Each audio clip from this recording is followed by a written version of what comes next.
kind of takes us back to a defining moment of change in your industry. How did you navigate that disruption, and what was the lasting impact that you created?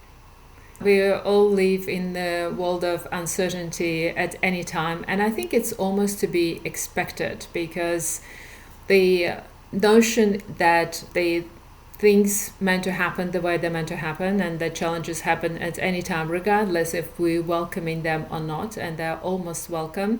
That's part of our growth. So I don't think we need to shy away from it, nor do I think that we need to be fearful about it. So part of the disruption, I think, and especially now, we need to learn to make fast decisions. I see it all the time where we're indecisive, and the worst decision you can make is making no decision.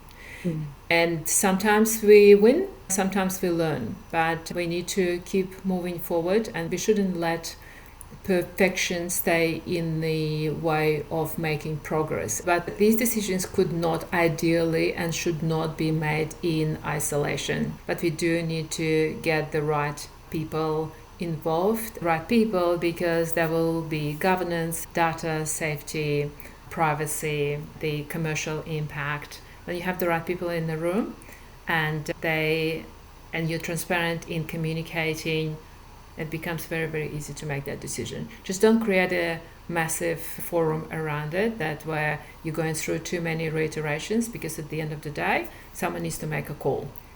Not to drown in data, not to drown in these massive communications and long discussions. And I think the main thing is about asking the right questions. And I think in order to push that decision making a little bit faster, I think the good question to ask, what is the cost of not doing it? And why shouldn't we make that decision?